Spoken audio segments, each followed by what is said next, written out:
Je peux enfin vous le dire les gars, j'ai testé FC26 en avant-première et franchement je m'attendais à un copier-coller, mais non, il y a des nouveautés qui vont vous faire kiffer et d'autres qui vont sûrement diviser. Du coup aujourd'hui je vais vous montrer vraiment tout mon ressenti sans langue de bois, enfin dans la mesure des stocks disponibles. Sans perdre plus de temps, c'est parti!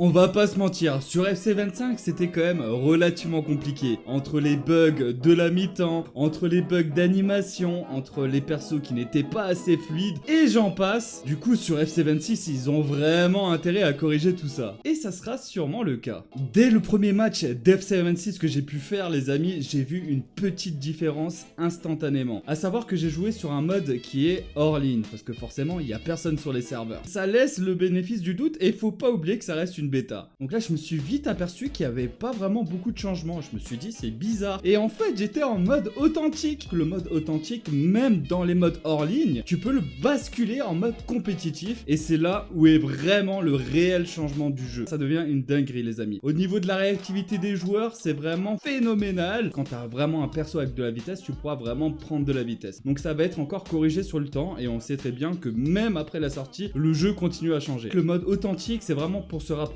au mieux de la réalité. Donc forcément, tes persos seront beaucoup plus lourds. Ils vont avoir du mal des fois à s'orienter. Ils vont peut-être glisser. Mais ça sera vraiment de l'immersion pour avoir un peu de réalité footballistique. Après, ce qu'on recherche aussi, c'est peut-être de se faire kiffer avec potentiellement une meilleure fluidité, etc. Donc dites-moi, vous, quel est votre style de jeu? Moi, personnellement, j'aime bien le tiki-taka. Et avec l'accélération des pas, c'est vraiment juste parfait. Je me suis vraiment régalé avec ça. Donc c'est vrai que FC26 va être vraiment incliné pour l'attaque. Mais ne vous en faites pas parce qu'ils ont quand même corrigé certaines problématiques qu'il y a eu avec le placement de certains bots. Mais il faut savoir que le placement et même les appels de balles étaient quand même beaucoup plus intelligents et ça se voyait instantanément. Ça, j'ai vraiment rien à dire là-dessus. Après, le seul bémol, c'est que moi qui étais habitué justement à faire des time finishing, bah là, c'était un peu compliqué parce que du coup, t'as toujours le réflexe et quand tu appuies 2 fois sur rond, bah ça te fait vraiment un tir à ras de terre. Ça fait un peu bizarre au début. On s'y adapte vite et je vais vous dire pourquoi ils ont fait ça. Il y a des personnes qui se sentaient malins en achetant le Cronus. C'est un petit boîtier que tu branchais à ta play et qui te faisait des time finishing vers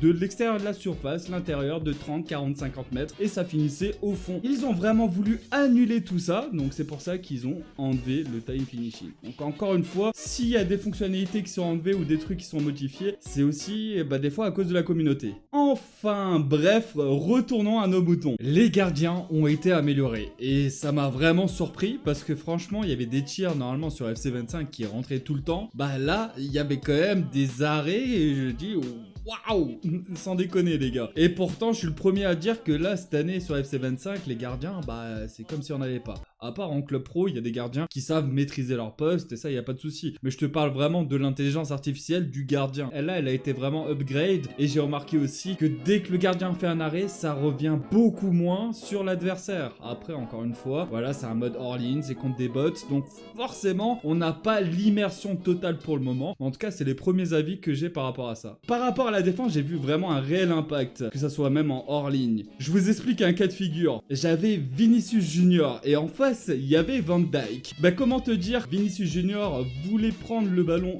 de la tête, sauf que du coup, le Van Dijk, il s'est vraiment pas laissé faire. Lui a donné un petit coup d'épaule, un coup de physique, et c'était fini Vinicius. Donc les impacts physiques et surtout les playstyles, et on va en parler après, auront quand même une importance. Après, il y aura plus systématiquement l'importance ultime d'avoir les bons playstyles, parce qu'en fait, ça sera surtout les caractéristiques qui vont reprendre le relais, un peu comme à l'ancienne. Donc là, on retourne aux sources, et ça, c'est encore une bonne nouvelle. Juste avant, je vous ai parlé du tiki-taka. Là, franchement, vous allez vraiment vous régaler pour ceux qui aiment bien ce jeu-là. Ça sera limite la méta et la mécanique du jeu. Que si tu ne passes pas par un jeu rapide et dense, je pense que tu auras vraiment des problématiques à ce moment-là. Ils ont rajouté un truc qui peut vraiment être game changer pour tous les nouveaux joueurs. Les dribbles simplifiés. Vous allez me dire, mais c'est quoi tout ça, les dribbles simplifiés? Je comprends pas. Calme-toi mon frérot, je vais tout vous expliquer. À savoir que ces dribbles-là, tu pourras les sortir avec ton joystick de droite assez facilement. Donc c'est un mode que tu pourras désactiver ou activer. Les personnes qui sont habituées à faire d'autres gestes techniques, vous pourrez les faire sans aucun souci. Avec ce mode-là, tu auras juste à incliner le joystick vers le haut, la gauche, la droite ou le bas pour que ça fasse des gestes techniques qui sont déjà préinstallés dès le début sur le joueur. Bien sûr, il faudra avoir 3 ou 4 étoiles pour pouvoir les faire assez facilement.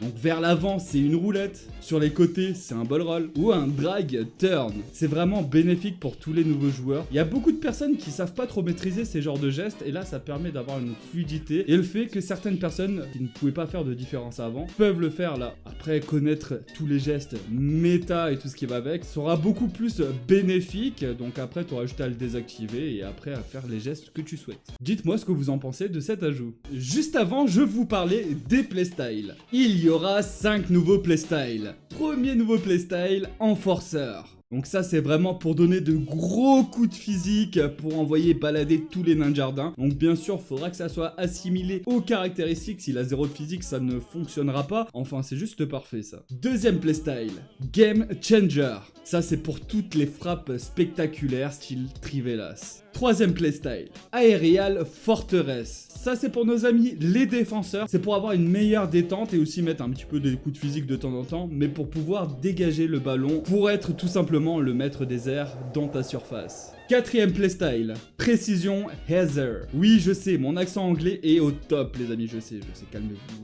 Excuse me my English. And Brian in the kitchen. À ce qui paraît. Donc c'est quoi la Précision Heather? C'est pour tous les attaquants qui veulent mettre des petites têtes aux petits oignons. Tu pourras même faire des têtes à ras de terre, c'est incroyable quand même, non les gars? Ça, c'est encore des nouveautés et c'est ce qu'on demande, c'est de la nouveauté, c'est de la fraîcheur et là ça fait partie de ça. Donc oui, pourquoi pas. Et pour le cinquième playstyle, Inventive. En gros, c'est pour les passes créatives et techniques. Les talonnades, etc. Il y a un ajout que personne ne parle et pourtant quand je l'ai testé, je me suis dit waouh.